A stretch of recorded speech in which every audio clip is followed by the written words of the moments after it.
Hey guys, so today we're going to talk a little bit about how the cities during the Gilded Age really started to grow.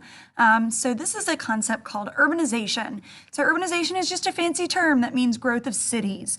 This is also an example of a trend in American history where people are moving from rural areas to these urban areas. So when we say rural, basically what we mean is the country, farming. Urban is cities. When you see that word urban, you should always think cities. So we're going to see kind of how that happened, why it happened, but mostly the negative effects of that. So a couple causes of urbanization during this time period. First of all, we have a lot of economic issues for farmers. As we're going to be seeing in the next unit, farmers are having a really tough time economically. A lot of people are having trouble maintaining their farm. Think about the homesteaders. Almost half of the homesteaders ended up going back home. And so a lot of them ended up in cities. The other issue is immigration, or the other cause, not issue, is immigration. So obviously immigration increases dramatically during this time period. So what we're going to see is as immigration grows, so do the cities, because immigrants kind of stay where they land, right? If you get off of Ellis Island, most of them are just going to stay in New York. Same kind of thing. So the effects of this is overcrowding. So the cities are too crowded. People are living on top of each other, sometimes literally. Poor living conditions. So there's going to be a lot of unsanitary things, a lot of issues with people living, too many people in one apartment, overcrowding in the apartment buildings, just bad living conditions overall. And then, of course, just urban issues in general. So we're going to break down these problems. So each slide will have one or two problems on it with the solutions that you should write down on your chart. So we'll start by looking at this picture here.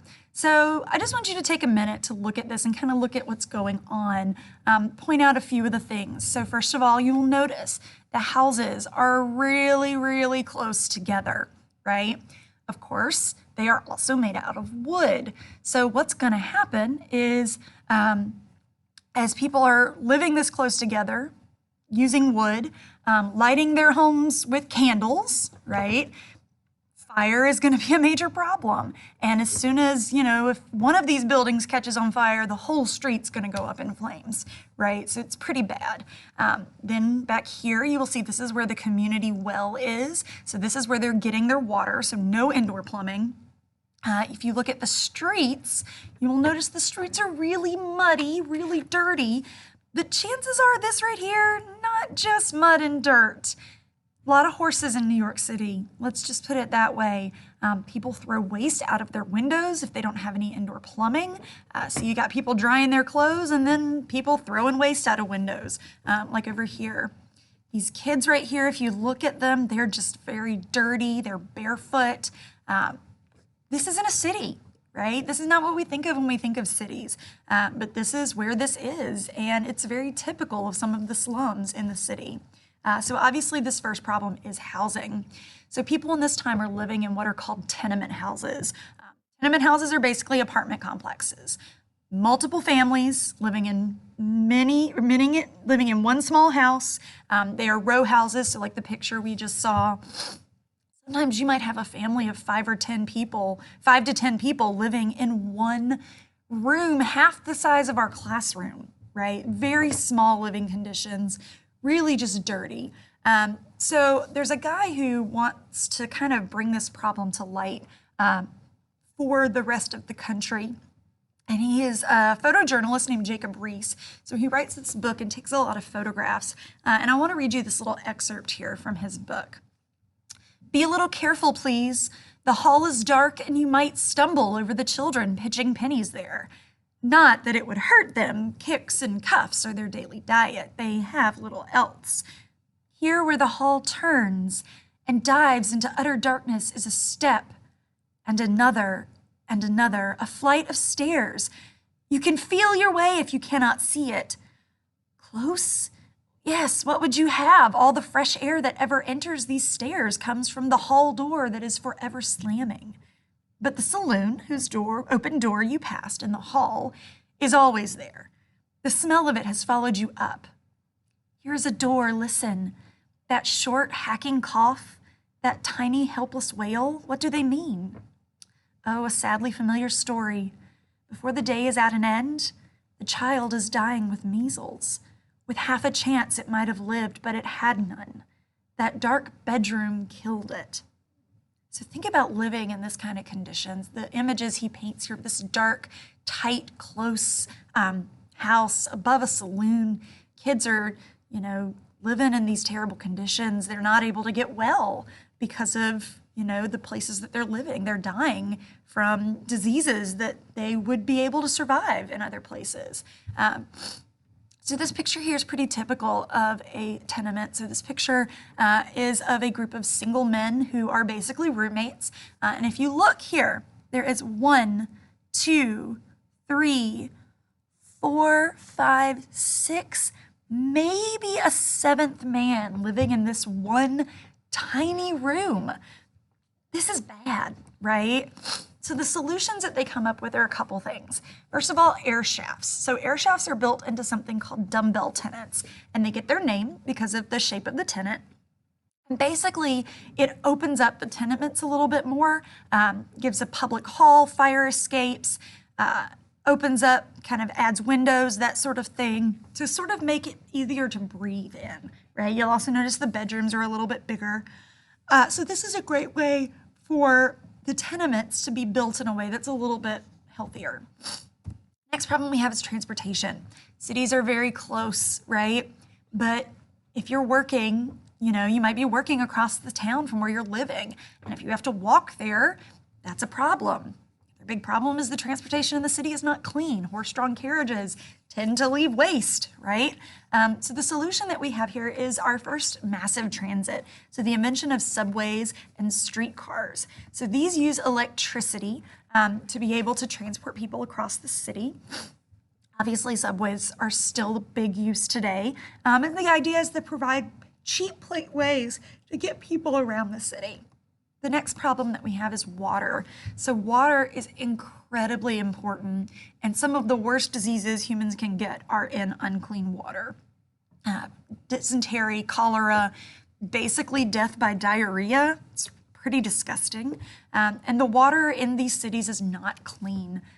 And so the city comes up with a filter system in order to chlorinate the water.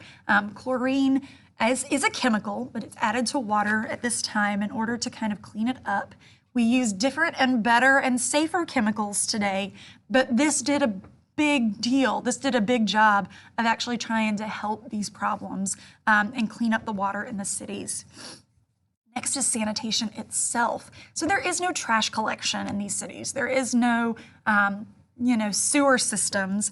Waste and trash and everything is just dumped in the middle of the road, including dead animals. If a horse dies, you can't pick that horse up and carry it home. So in this picture, you see this is probably some sort of taxi horse that's just died and they've left it there and it'll eventually rot away. But that's the conditions people are living in. So the first and the biggest is the invention of the sewer lines. Basically saying instead of waste in the middle of the streets, we're gonna make it go underground. Right? Also the invention of garbage collection. So this is a big part of all of this. Next problem that we have is crime. So when you force a lot of people into a small room together, there are gonna be a lot of issues, or a small place together. And crime kind of goes crazy in this time period. And the problem is it's really hard to catch criminals. The other big issue is that cops are really corrupt because of the political machines. Cops are not getting paid, and so basically they're susceptible to bribes. So the solution that they come up with is, first of all, paying the police force. If they are getting a paycheck, they are less likely to, take a bribe. The other invention is using the camera, the new invention of the camera, to take mugshots. This allows us to keep track of criminals and know who they are and kind of have a better idea of the people that we're looking for.